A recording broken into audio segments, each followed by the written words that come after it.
Salut à tous, on est en plein milieu de la France. Et là, vous voyez, on ne peut pas faire plus grange, on va vous emmener voir une sortie de grange, une belle découverte faite par Arcurial avec des autos qui passeront en vente lors de la vente du Mans Classique le 2 juillet. Et vous allez voir, ça vaut le coup d'œil. Donc voilà, là on retrouve 4 autos qui seront proposées à la vente, 4 autos françaises. Elles appartenaient à un monsieur qui les a achetées roulantes, il a roulé avec. Parmi ces autos, on a une Talbot T15 berline, on a une Hotchkiss Gascogne, on a une Samson 2300S. Vous voyez, des autos de grandes marques françaises, des autos bien réputées, de belles autos. Celle qui est intéressante, c'est celle-ci, c'est la Hotchkiss Grégoire. Pourquoi? Parce que Monsieur Héron était grand fan de Hotchkiss Grégoire. Vous verrez un peu plus tard, il en a eu d'autres.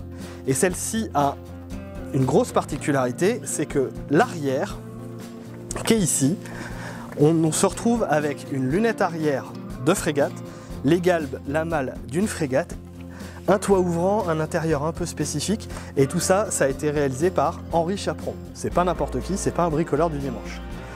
Bon, on va laisser ces autos-là bien dans la paille et on va aller voir d'autres autos. On va encore monter d'un cran en gamme. Deuxième lieu.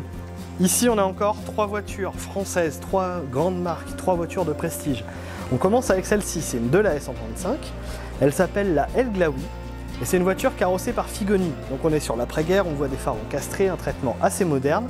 C'est un cabriolet 4 places et cette voiture est connue puisque c'est une voiture qui a été exposée au Salon de Paris en 1948. On enchaîne avec ce coach Hotchkiss.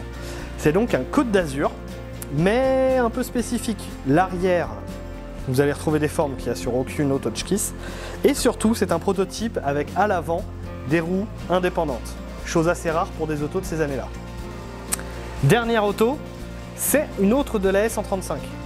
Celle-ci, elle est carrossée par Guilloré en coach, mais c'est un coach spécial parce qu'il y a un traitement qui est un peu spécifique et du coup, c'est une carrosserie qui est unique à cette voiture-là. 3 autres autos qu'on ajoute à la collection Héron. On est déjà bien parti. Voilà ce qu'on peut vous montrer de la collection Héron, au moins ce qu'on a sur place. Parce qu'en fait, tout n'est pas ici. Hier, Elvis était du côté de la Normandie. Il a vu un autre endroit avec encore plein d'autres autos, notamment encore plus de Hotchkiss Grégoire. Mais on trouvait aussi des Talbot Lago T26, d'autres Delhaye, même une Hispano Suiza de 1929. C'est donc une collection qui passera chez Arcurial lors de la vente du Mans Classique. Le catalogue sera bientôt en ligne et puis vous pouvez retrouver plus d'infos et plus de photos sur newsanciennes.com. À bientôt!